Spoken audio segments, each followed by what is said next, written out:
His Excellency David Hurley, Governor General of Australia, and First Lady Linda Hurley, Their Excellencies, Special Envoys, and Heads of Delegations, His Excellency, Most Reverend Charles John Brown, and the esteemed members of the Diplomatic Corps, Vice President Sara Duterte, President Fidel Ramos, President Joseph Ejercito Estrada, President Gloria Macapagal Arroyo, Senate President Vicente Soto III, and the honorable members of the Philippine Senate, House Speaker Lord Alan J. Velasco, and the honorable members of the House of Representatives, Chief Justice Alexander Gesmundo, and the honorable justices of the Supreme Court, of course, First Lady Lisa Araneta, and my children, Alexander, Sandro, Simon, and Vincent. I cannot proceed without a special greeting, of course, to the former First Lady Imelda Romualdez Marcos.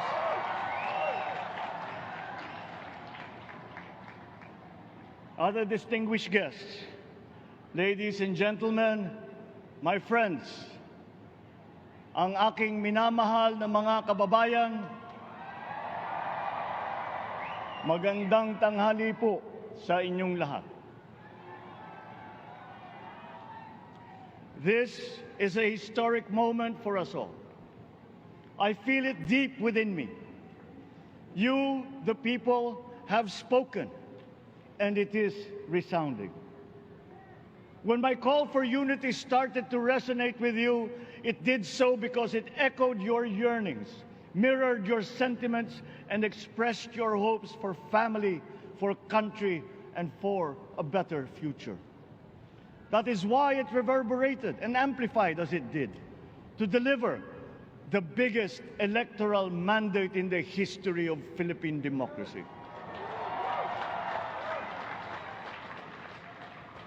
By your vote, you rejected the politics of division. I offended none of my rivals in this campaign. I listened instead to what they were saying.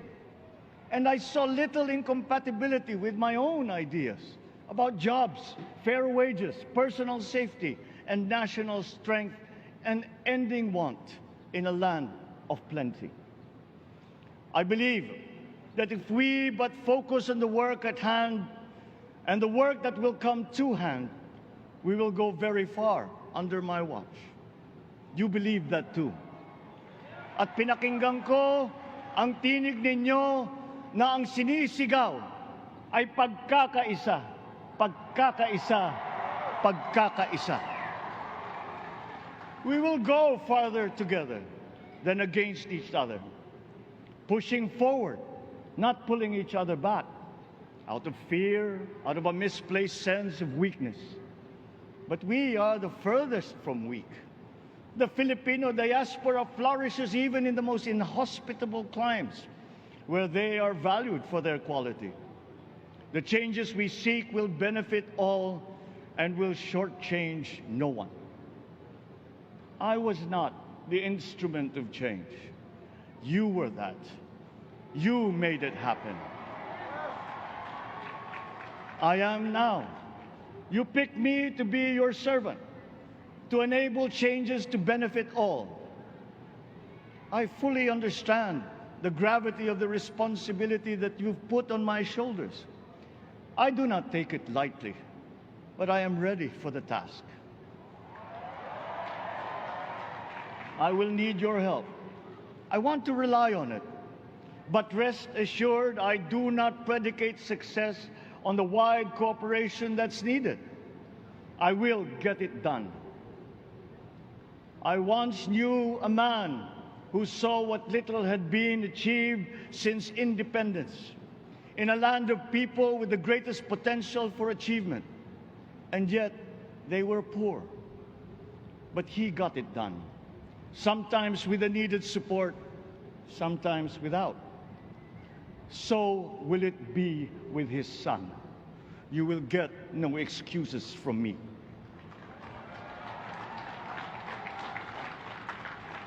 I am here not to talk about the past. I am here to tell you about our future. A future of sufficiency, even plenty, of readily available ways and means to get done what needs doing, by you, by me. We do not look back, but ahead, up the road that we must take to a place better than the one we lost in the pandemic. Gains made and lost, opportunities missed, well-laid plans superseded by the pandemic. Indeed, ours was the fastest growing economy in ASEAN by ways now outdated. We shall be again by a radical change in the way the world must now work to recover what we have lost in that fire and move on from there. We face prospects of the spread of the war abroad, of which we are totally blameless. We seek friendship with all. But countries like ours will bear the brunt of it. And if the great powers draw the wrong lessons from the ongoing tragedy in Ukraine, the same dark prospect of conflict will spread to our part of the world. Yet, there is more out there. Like going forward by new ways of doing that the pandemic forces to adopt. A stronger resilience, quicker adaptability. They are our best prevention. They are our best protection. Quiet reflection in a rough and tumble campaign of a breadth and intensity never experienced revealed some of them, such as the willingness to listen despite the noise, the hesitation to quarrel over differences, and to never, ever give up hope of reconciliation. These gave me the peace to ponder deeper. There are hints of a road not taken that could get us out of here quicker, to something better, something less fragile. There is also what you, the people, did to cope, but this time empowered by new techniques and more resources. You got by, getting some of what you needed with a massive government help, and for this I thank my predecessor for the courage of his hard decisions. But there is a way to put more means and choices in your hands. I trust the Filipino. Imagine how much more you'd achieve if government backstops instead of dictating your decisions. Always there to pick you up when you fall, giving what you need to get past a problem. Imagine if it invested in your self-empowerment to bring it closer to taking on whatever challenges come. Imagine a country that, in almost every sense, is you. Now imagine what you and government can achieve together. We did it in the pandemic. We will do it again. But again, I will not predicate my promise to you on your cooperation. You have your own lives to live, your work to do, and there too I will help. Government will get as much done alone without requiring more from you. That is what government and public officials are for. No excuses, just deliver. It was like that once upon a time.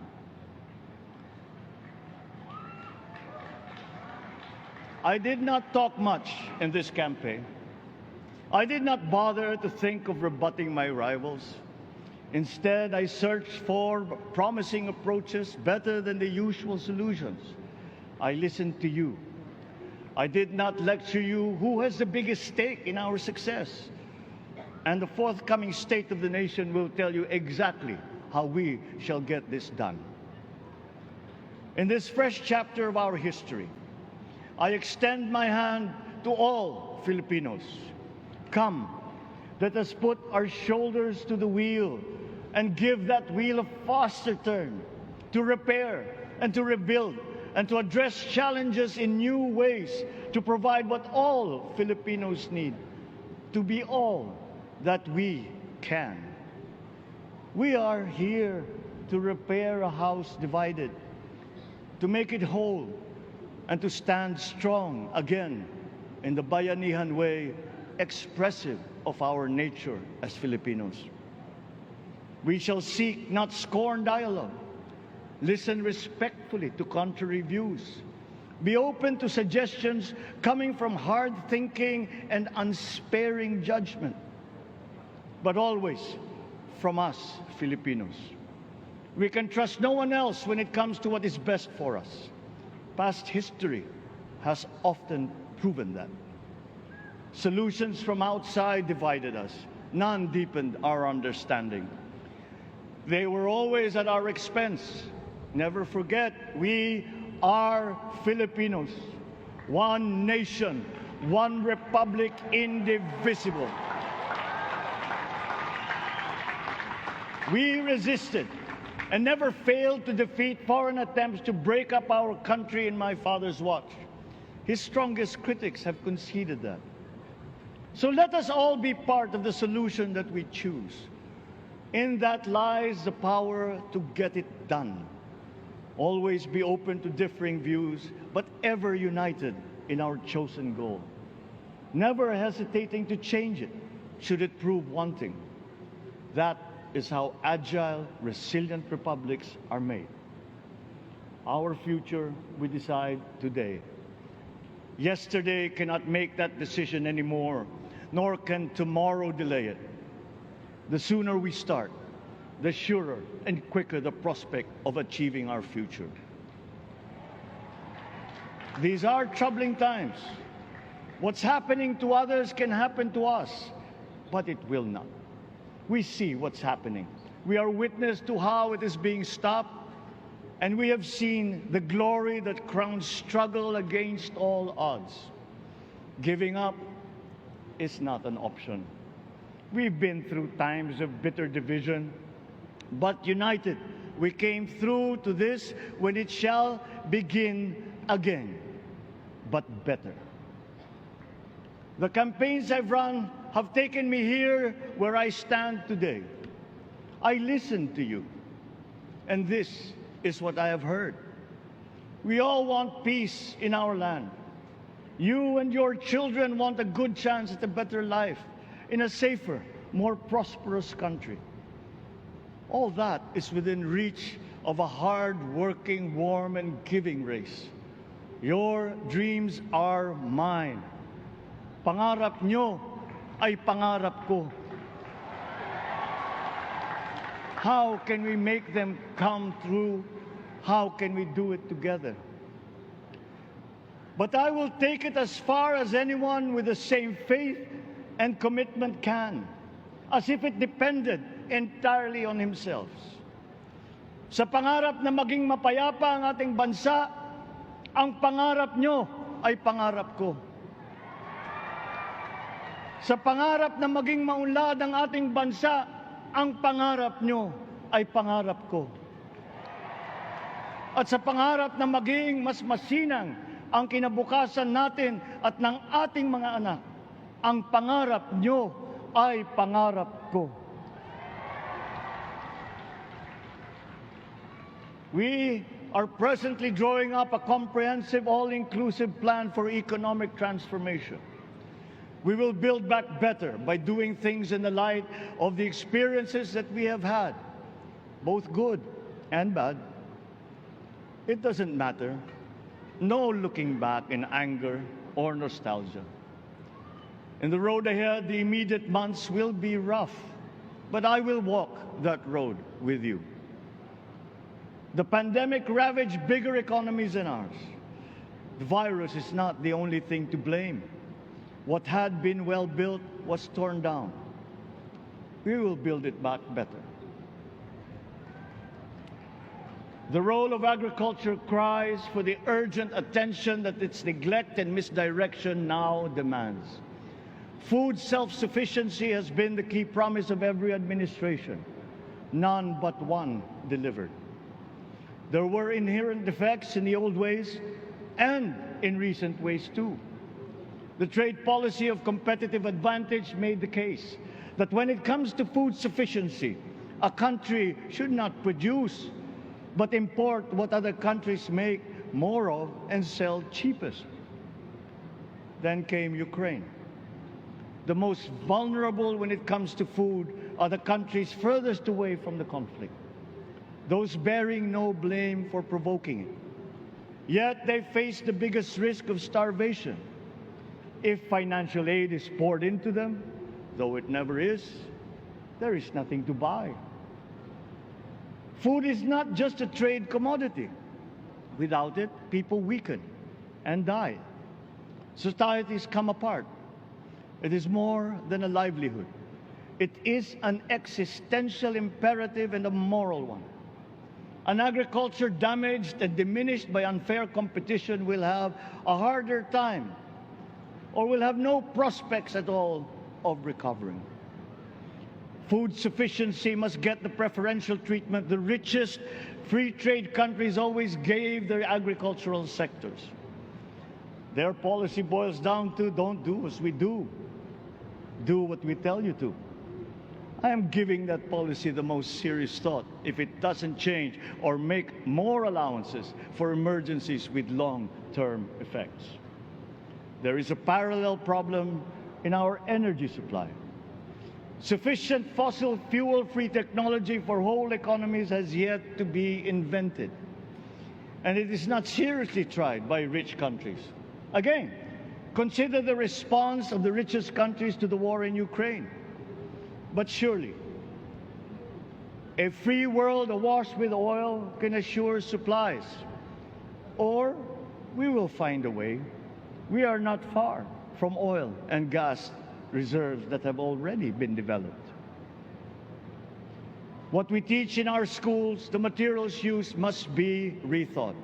I am not talking about history.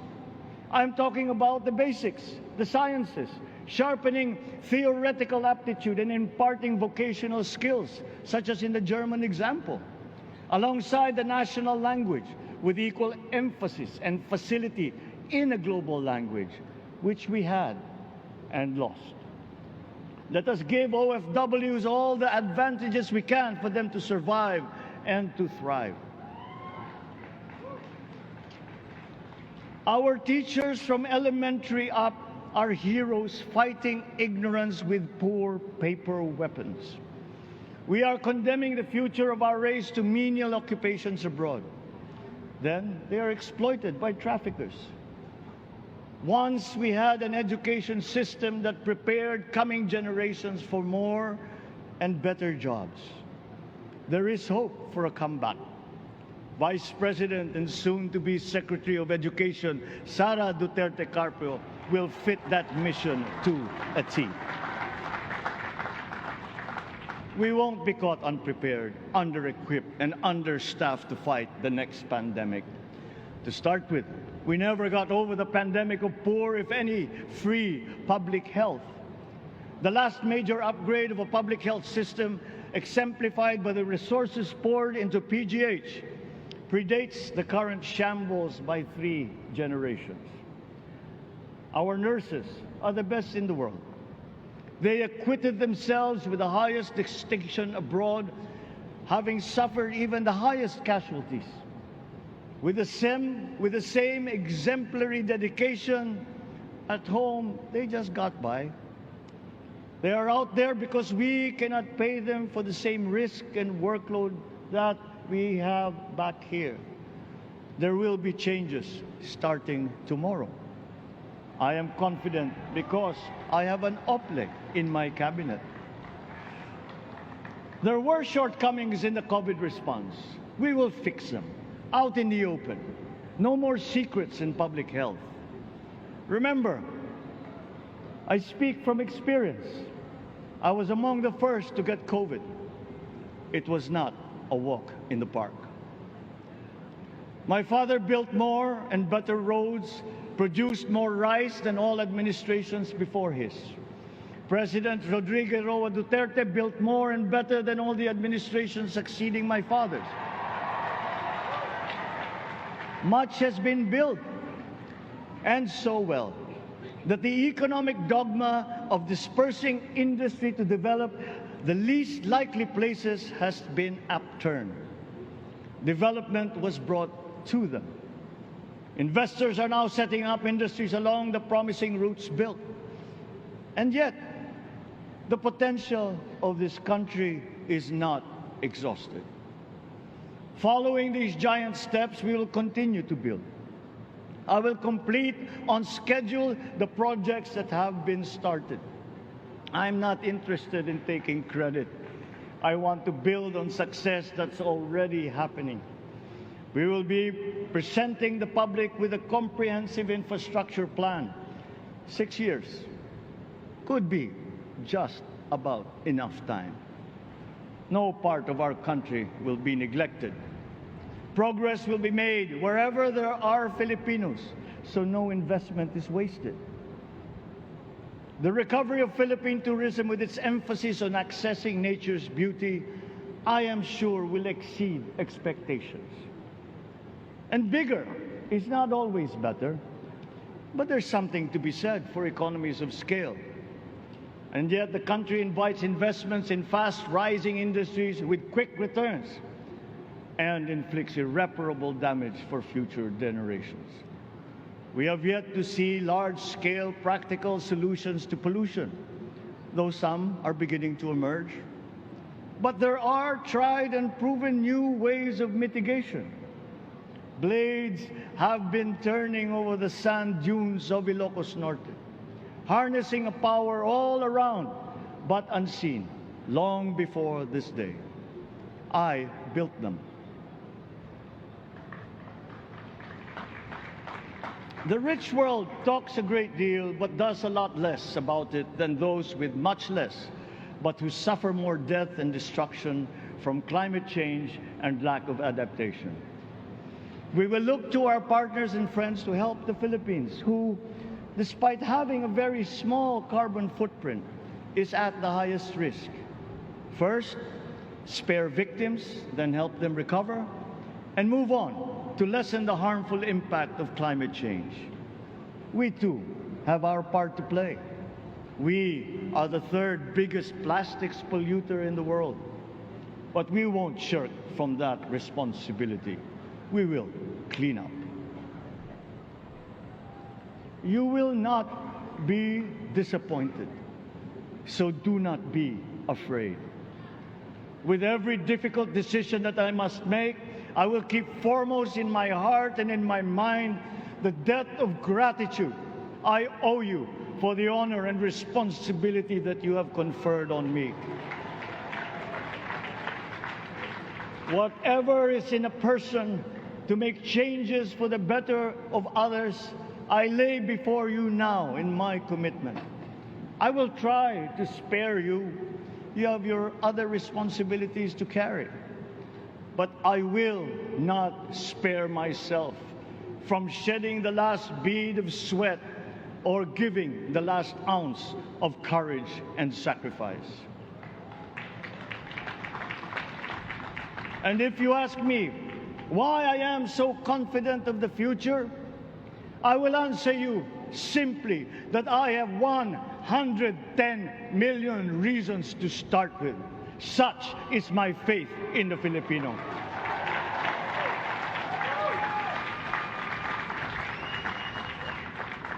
Believe, have hope.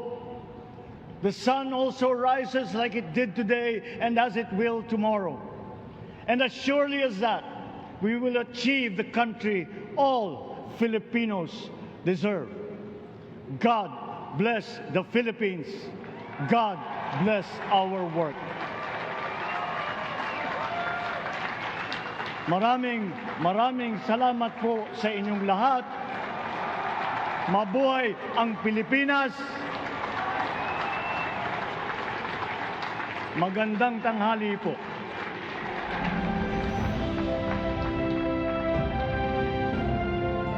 Excellencies, ladies and gentlemen, the President of the Republic of the Philippines, President Ferdinand Romualdez Marcos Jr.